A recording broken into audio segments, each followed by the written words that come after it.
जिन बच्चों को आज सम्मानित किया गया उनको हृदय की गहराइयों से बधाई देना चाहता हूं और चंडी माई से प्रार्थना करता हूं कि आने वाला भविष्य उनका बहुत ही उज्जवल हो।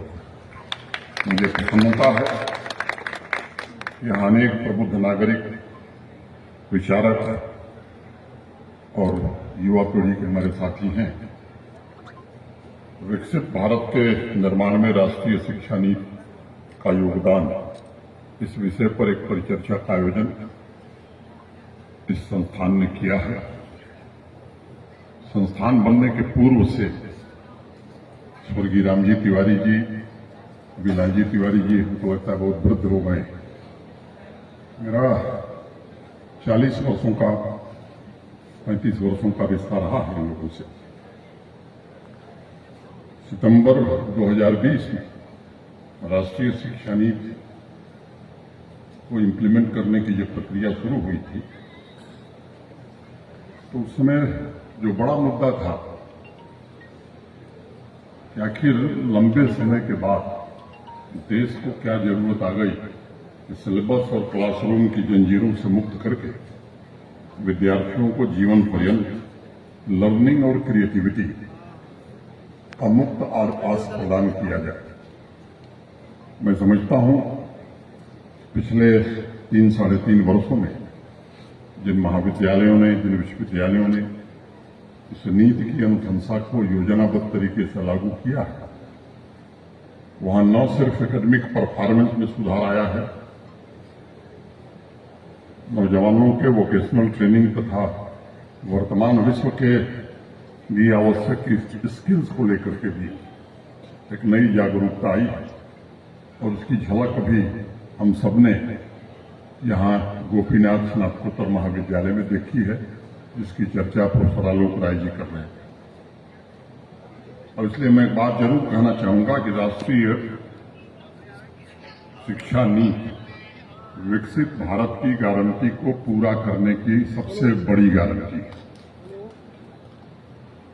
और मैं निजी तौर पर मानता हूं कि लंबे समय के बाद देश के सामने, समाज के सामने एक ऐसा संजोग आया है जब हमारे देश के होनहार बच्चे, जिन्हें हम टीनेज कहते हैं, इस जनरेशन तथा युवा वर्ग नीतियों और सही नियत के केंद्र में, ग्रामीण या शहरी परिवेश को ध्यान में रखते हुए आज सबसे बड़ी आवश्यकता है कि क्षेत्रीय और सामाजिक असमानता कैसे दूर हो। और इस लक्ष्य की प्राप्ति में राष्ट्रीय शिक्षा नीति को मैं एक सशक्त माध्यम मानता हूं। समाज में एक अनमोल रतन या धन और होनहार नौजवानों में सबसे विश्वसनीय हमसफर के रूप में निजी तौर पर मैं इसे देखता हूं। और मेरा विश्वास है कि आने वाले भविष्य में भारत एक मजबूत नॉलेज इकोनॉमी के रूप में जरूर उभरेगा और इस नीति के माध्यम से ऐसी भावी पीढ़ी का निर्माण करने में यह देश सफल होगा जो नैतिक रूप से सशक्त होगी, संस्कारित होगी, स्किल्ड होगी तथा उनके स्वभाव में सेवा और त्याग की भावना भी रहेगी। संक्षेप में मैं अगर कहूं तो राष्ट्रीय शिक्षा नीति विकसित भारत की यात्रा में वो सबसे बड़ा अचूक हथियार साबित होगा जिसके द्वारा प्रत्येक विद्यार्थी की सांस्कृतिक जड़ें गहरी होंगी तथा एडवांस साइंटिफिक नॉलेज में उसकी उपलब्धियां सफलता के उच्चतम शिखरों को छू सकेंगी। इस बात को हमें बराबर ध्यान में रखने की आवश्यकता है कि राष्ट्रीय शिक्षा नीति का सबसे बड़ा लक्ष्य देश की अनिवार्य आवश्यकताओं को पूरा करते हुए एवं समाज की क्षमता में वृद्धि करते हुए आर्थिक विकास को भी गति देना है। इस अवसर पर मैं सभी विद्यार्थियों तथा नौजवानों से जो यहाँ उपस्थित हैं उनसे कहना चाहता हूँ, इस गति से, ये जो गति है इसके ग्रोथ इंजन आप ही हैं, इसलिए आपका ऊर्जावान बनना ये सबसे आवश्यक है। सदियों बाद समाज में एवं शिक्षा जगत में एक नए प्रकार की जागृति आई है। हम जानते हैं सैकड़ों साल की गुलामी और आजादी के बाद दशकों की निराशा एवं अंधकार के पश्चात एक तेज से भरे नए आत्मबल और एक आत्मविश्वास से भरे भारत का डंका आज पूरी दुनिया में बज रहा है। भारत का पौरुष अपने प्रचंड रूप संसार के अनेक देशों का आज मार्गदर्शन करने के लिए सक्षम बना है। विकास और कल्याण के मोर्चे पर अद्भुत उपलब्धियां आज हम देख रहे हैं। मैं कल श्रीनगर से चला था, अयोध्या जाने का मुझे अवसर मिला। 500 वर्षों बाद प्रभु श्री राम के भव्य मंदिर का निर्माण, प्राण प्रतिष्ठा और तत्पश्चात जो सूर्य तिलक सांस्कृतिक और शैक्षणिक जगत में इसने नए प्राण फूंके। प्रभु श्री राम मर्यादा, सत्य, धैर्य, करुणा, विद्वता तथा उदारता के प्रतीक है, जो विद्यार्थियों को बड़े लक्ष्यों और आकांक्षाओं को हासिल करने के लिए सदैव प्रेरित करते हैं। और इसीलिए गोस्वामी तुलसीदास ने कहा भी कि तुलसी ममता राम सो समता सब संसार, राग न रोष न दोष दुख, दास भये भव पार। मैं सभी नौजवान साथियों से जरूर कहूंगा, इस बात को हमेशा ध्यान में रखने की आवश्यकता है कि प्रभु श्री राम हमारे निज आराध्य हैं और इतने ही नहीं, वो समाज के तपोबल भी हैं, समाज की ऊर्जा भी है। राष्ट्रीय शिक्षा नीति के माध्यम से आज जिस प्रकार की आवश्यकता है, जब दुनिया में इंडस्ट्रियल रिवोल्यूशन हुआ, किन्हीं कारणों से कभी हम गुलाम थे, कभी हम गुलामी से तुरंत निकले ही थे, आजादी मिली थी। 3 इंडस्ट्रियल रिवोल्यूशन हम खो चुके हैं। अब जो इंडस्ट्री 4.0 का रिवोल्यूशन है, मेरे पूर्व के एक वक्ता ने इसका जिक्र किया था, डिजिटल टेक्नोलॉजी जो देश से दुनिया में आगे बढ़ रही है। अब इसको मैं समझता हूं कि हमारा देश अफोर्ड नहीं कर सकता है। और साधन और संसाधन आज दोनों भारत सरकार उपलब्ध करा रही है। ये कोशिश हो रही है कि हर एक विद्यार्थी के साइंटिफिक टेम्पर, उसके इनोवेशन और इन्वेंशन की ऊर्जा को नए आयाम प्रदान किए जा सकें, ताकि वह भी विकसित भारत की यात्रा में अपना अमूल्य योगदान दे सके। आज इस अवसर पर टीचर्स, शिक्षकों से मैं विशेष रूप से कहना चाहता हूं, जिस तेजी से टेक्नोलॉजी बदल रही है, आज के 5 वर्ष बाद की दुनिया क्या होगी इसका अनुमान लगाना किसी के लिए बड़ा मुश्किल है। एक रियल हरकेश सिंह जी होंगे और दूसरे ऐसे हरकेश सिंह जी होंगे वर्चुअल, जिनको आप पहचान नहीं सकते। तो मुझे लगता है कि इसको जितनी तेज गति से हम में से, आप में से बहुत सारे लोग वो कल्पना शायद नहीं कर रहे हैं, इसके लिए तैयार करना और शिक्षकों को विशेष रूप से इस बात का ध्यान रखना होगा कि आप जिस पेशे से जुड़े हुए हैं, आपके कंधों पर बड़ी जिम्मेदारी है। मेरा आपसे निवेदन होगा विनम्रतापूर्वक कि अपनी जिम्मेदारी का एहसास करिए। गुरु और शिष्य के बीच मैं बार बार कहता हूं कि जो रिश्ता है, जो संबंध है, वो कमल और मणि का है। कुछ लोगों को ये बात अटपटी लगी होगी, आश्चर्य भी हुआ होगा कि कमल के फूल और मणि का संबंध है क्या? लेकिन हमारी संस्कृति में कहा गया है कि कमल की जड़ें मिट्टी में होती हैं और जब वो खिलता है तब उसकी जो खिलावट है वो मणि जैसी सुंदरता को प्राप्त है। गुरु और शिष्य दोनों के संबंधों की ऊर्जा ये कमल मणि की तरह पूरे समाज में फैले, यह प्रयास शिक्षण संस्थानों को करना होगा। और जब भी शिक्षा में कमल मणि के मूल्यों के साथ हम आगे बढ़ते हैं, तब आर्थिक विकास के साथ वास्तविक सामाजिक विकास की जिम्मेदारियां भी समझ में आती हैं। अभी प्रोफेसर आलोक राय जी जिक्र कर रहे थे, मैं भी जहां हूं वहां कई विश्वविद्यालय हैं और मुझे लगता है देश में अकेला विश्वविद्यालय हमारे यहाँ है जहां एक कृषक को विजिटिंग प्रोफेसर बनाया गया है। देश में कहीं भी, देश के किसी कोने में और वो आकर के बाकायदे विद्यार्थियों को पढ़ा रहा है कि आखिर एग्रीकल्चर में कौन से प्रयोग किए जा सकते हैं। और मैं मानता हूं निजी तौर पर कि उससे बढ़िया शिक्षक कोई नहीं हो सकता है, चाहे जितना बड़ा एग्रीकल्चर होता है। हम सब लोग, इसमें से अनेक लोग, पंडित मदन मोहन मालवीय जी ने जिस विश्वविद्यालय की स्थापना की, उस विश्वविद्यालय से पढ़े हुए अनेक लोग मंच पर हैं, मेरे सामने हैं। मालवीय जी महाराज एक बात कहते थे, शिक्षण संस्थानों की जिम्मेदारी केवल पुरुषों और महिलाओं को प्रोफेशनल बनाना नहीं, बल्कि ऐसे उच्च चरित्र, ईमानदार और सम्मानित व्यक्तियों के रूप में उन्हें तैयार करना है, जो अपने आचरण से दुनिया को ये दिखा सके कि वे एक महान शैक्षणिक संस्थान से निकले। पिछले वर्ष एक कार्यक्रम में मैंने ये बात कही थी कि हमारे जीवन में एक और अनमोल क्षण आया है। लंबे समय से हम सबों को यह अवसर नहीं मिला। आज के जो विद्यार्थी, उन्हें अवसर मिला है। राष्ट्रीय शिक्षा नीति वास्तव में दुनिया की चुनौतियों का सामना करने की सामर्थ्य हमारे विद्यार्थियों को प्रदान करेगी।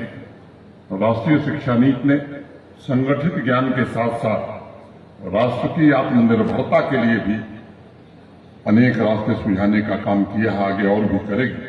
मुझे उम्मीद है कि शिक्षा नीति के द्वारा भारतवर्ष की नियति को तय करने वाला मिशन भी भविष्य में स्थापित होगा।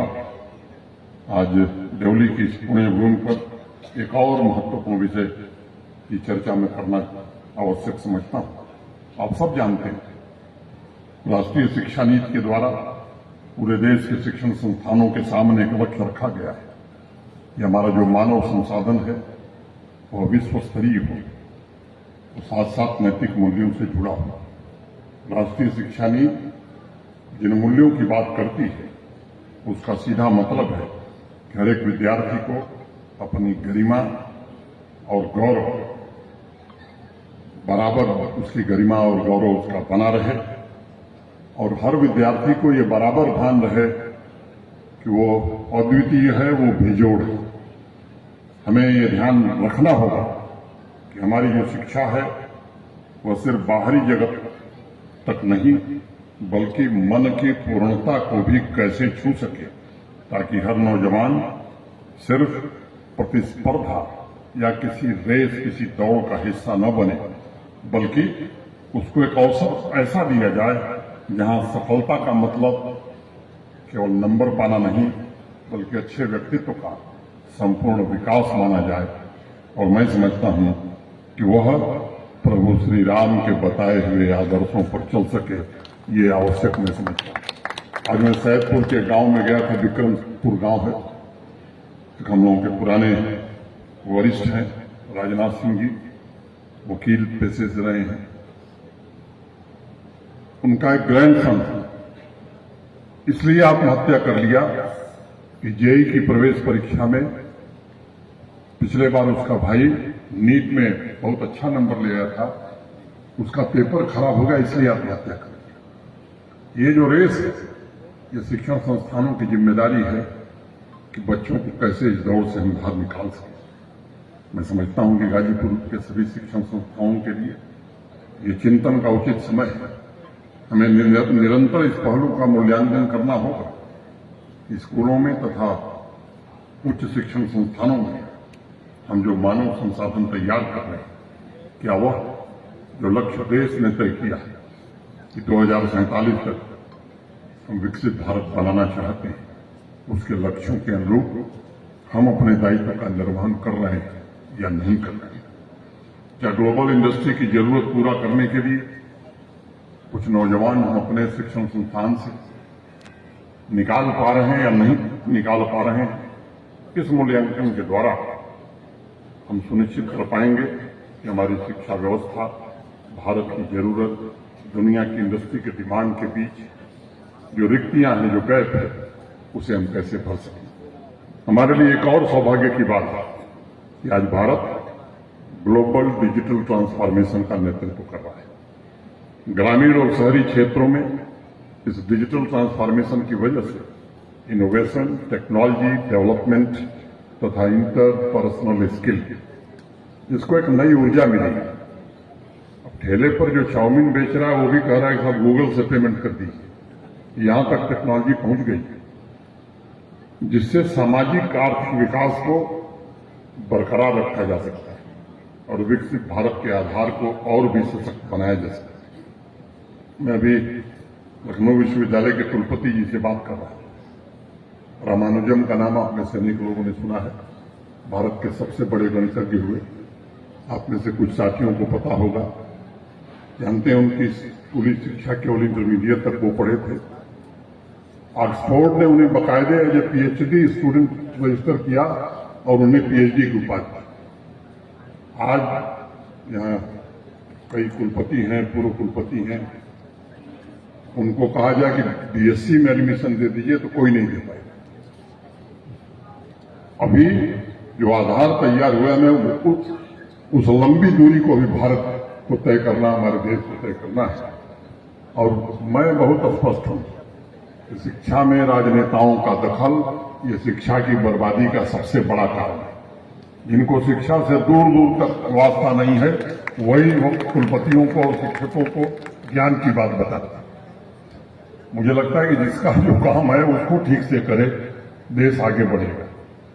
और ये बड़ा आवश्यक है और इसमें समाज को भी सोचने की आवश्यकता है, क्योंकि समाज अगर नहीं जागृत होगा, नहीं सोचेगा, तो फिर जोर से हम कह सकेंगे कि नहीं नकल कराओ, बच्चों को पास करा दो, बढ़िया नंबर करो, उनको भी लोग कहेंगे बहुत अच्छे। मुझे लगता है कि इस पर समाज को भी चिंतन करने की जरूरत है। सामाजिक आर्थिक विकास को बरकरार कैसे हम रख सकें, विकसित भारत के आधार को कैसे हम सशक्त बना सकें।